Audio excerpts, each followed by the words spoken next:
Hi, Dr. Yass here.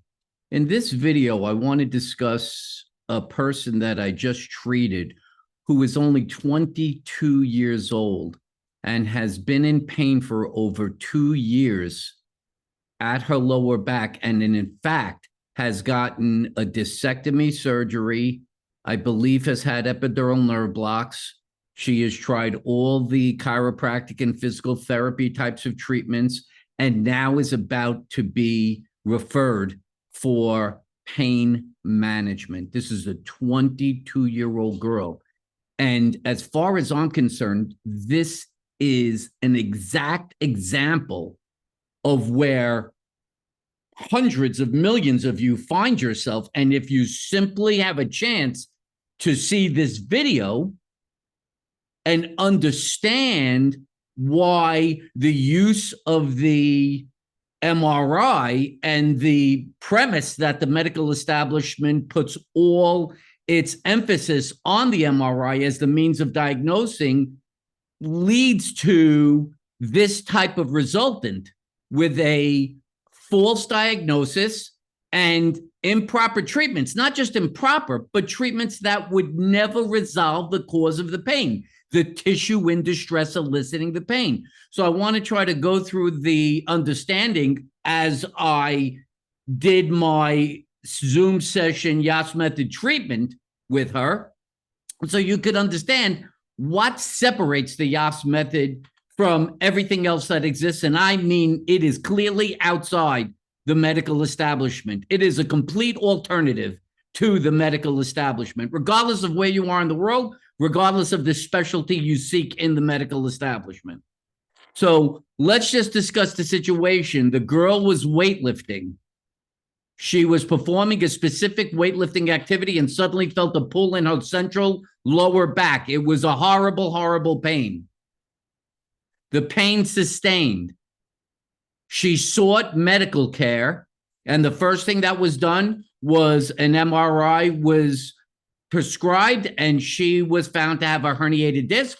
And since the herniated disc was identified for the first time at the time of the pain, it was asserted to be the cause of the pain, and therefore that was what was to be treated.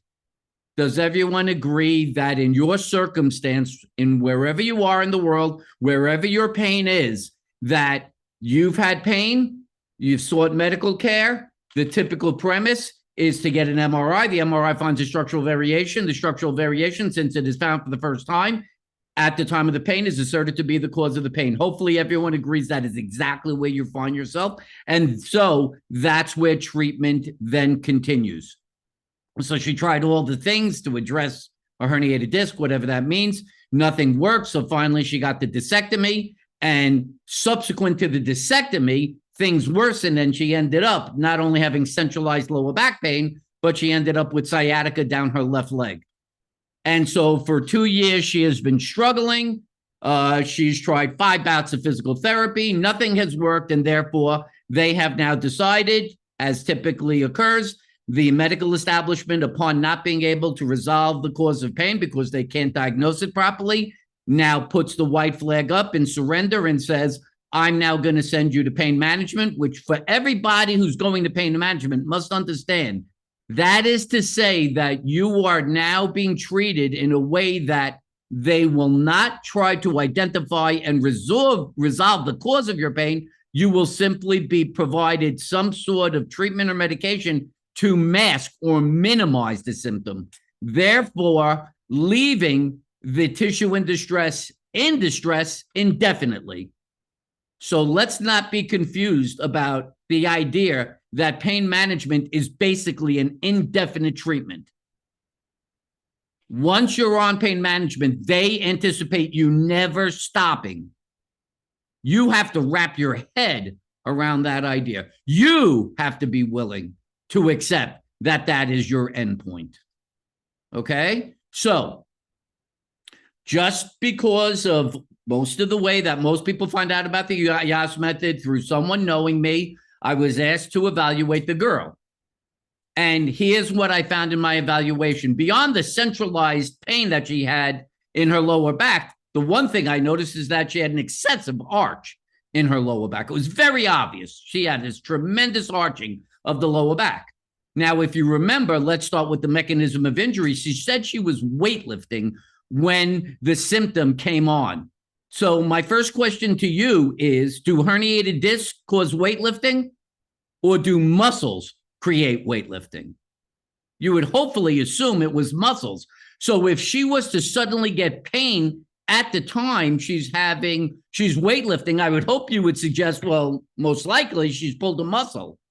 If you're willing to accept the idea that it was a herniated disc, then what you're telling me, since you're saying, or it's being asserted that the disc causes pain, that 10 seconds before she did that movement and elicited her pain, she did not have a herniated disc.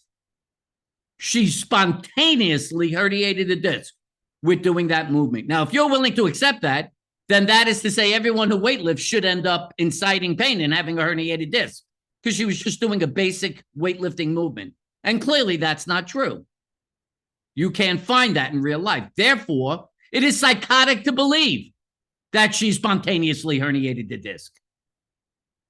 The fact that the disc was found at the time of the pain doesn't mean that it was caused at the time of the pain. What if you had gotten an MRI 6 months, a year prior? What do you think you would have found? The freaking herniated disc. It was there. And it wasn't causing pain, because discs don't cause pain. They're made of fibrocartilage, which has no pain receptors in there.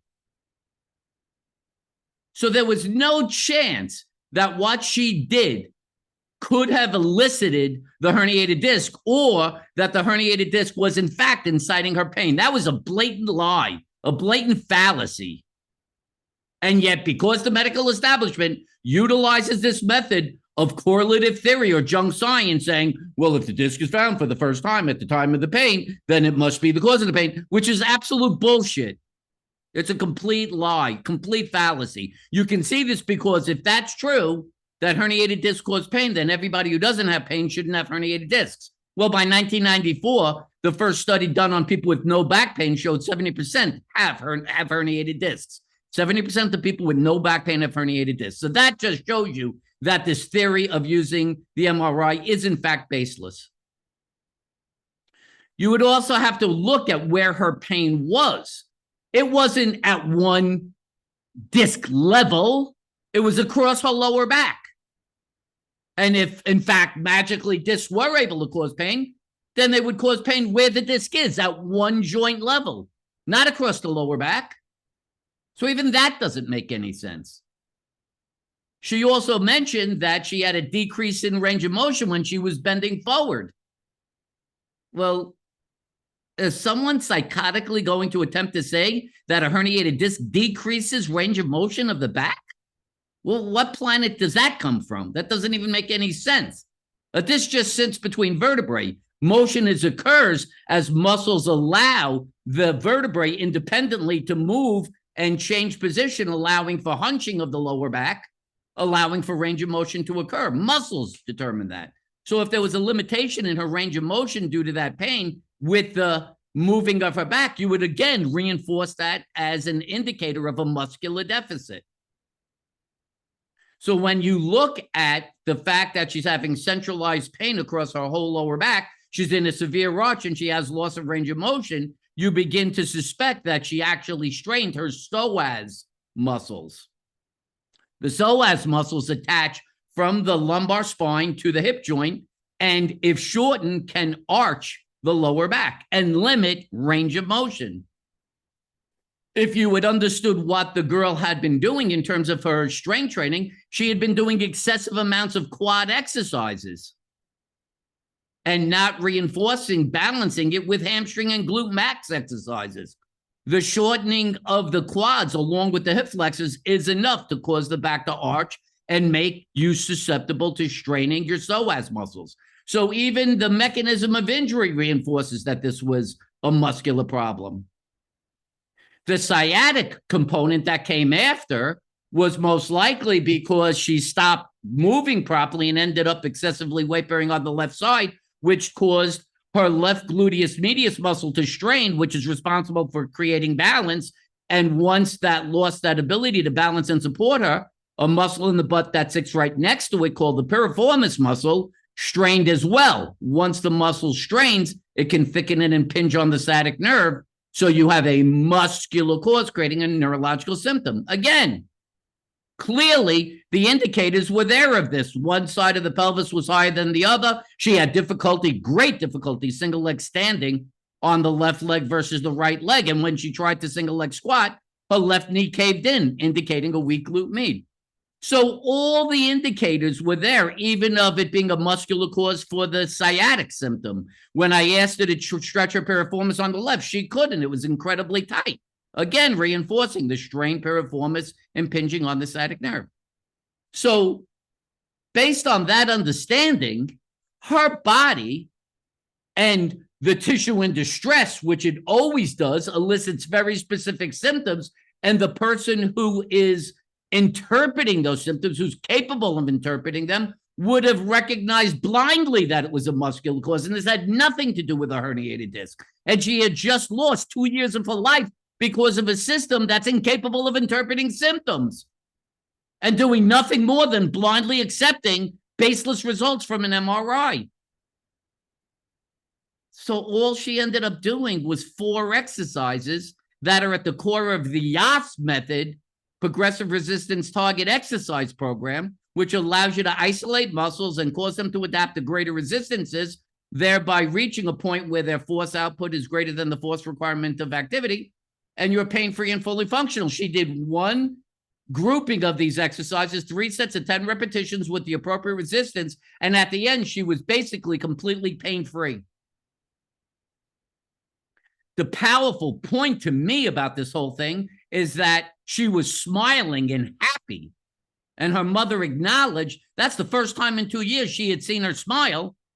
And she was extremely confident this was going to work because it's the first time in 2 years she has seen a change or improvement in her symptoms, let alone a complete resolution of those symptoms. This is gotta be the point at which you take your own stand, man. You have to decide enough's enough. I'm not going to take this crap anymore. It's been months or years since I've been treated. They told me that it's some structural variation on an MRI, and all their attempts to address it have failed. There's got to be something else. The Yass method has shown in more than 98% of cases the cause of pain is muscular. 98% of cases, the cause of pain is muscular. These muscular causes will never show up on diagnostic tests, but goddamn, I'll tell you that the physical presentation of symptoms clearly indicates that to somebody who is interpreting, who is listening to the body, talking to the body, asking the individual about what they're experiencing. This girl told me in the 5 treatment times she's had with physical therapy, nobody has talked to her. They just provide treatment. No one has asked her how it feels. Does it make it better? Does it make it worse? And that is because physical therapy, chiropractic, massage, acupuncture, epidural nerve blocks, cortisone shots, they're all just treatments. They're not done with the intent of trying to interpret what is the tissue in distress eliciting the symptom, thereby allowing you to provide the proper intervention to resolve that tissue in distress. If it is muscular, stretching ain't going to do it. Massage ain't going to do it. Dry needling ain't going to do it. None of that crap's going to do it, man. You either get the force output of all the muscles required for activity to be stronger than the force requirement of activity, or you're going to keep straining and eliciting your symptom. You have to know how to cause isolated strengthening to occur and how to progress resistance. That is at the core of the Yass method. It is the basis of it. It is why the average person coming in for treatment of pain that is associated with muscular causes feels better, if not completely resolved, on the first session, and certainly by the second or third, they have had their symptoms resolved and now have control over how to prevent it from reoccurring. This got to be a wake-up call to you. You have to see this if you get the chance to see this and recognize this guy's saying something different than anybody else is saying. And what everyone always says is, oh, and it makes so much sense. And it makes exact sense based on what my body is telling me. You've got to reach out. You've got to get the Yass method. I don't know how else to explain it. I know it seems strange that I'm one person and all these other people are telling you something else, but the empirical evidence should have been clear. What they're telling you must be baseless because they haven't been able to resolve your pain or 130 million Americans or 1 billion people worldwide. Reach out. What do you have to lose? If this sounds like it's something different and that hasn't worked, well, maybe this is the answer. And it's time for you to get the Yass Method. If this video is helpful to you, please give it a thumbs up. If you like my YouTube channel, Dr. Mitchell Yass, please subscribe and click the bell icon to get notifications when new videos are added or when I'm live on YouTube. If you want to contact me by email, you could do so at drmitch@mitchellyass.com. Or if you decide you do want to make an appointment for a Yass Method treatment, you could go on the website, livewithoutpains.com. Click on the Schedule Now button. That'll take you to the Calendly scheduler, and you could click either an in-person session in Jacksonville, Florida, or a Zoom session. Fill out what you need, and you'll be all set. For now, this is Dr. Mitchell Yass wishing you a pain-free, fully functional life. Bye-bye.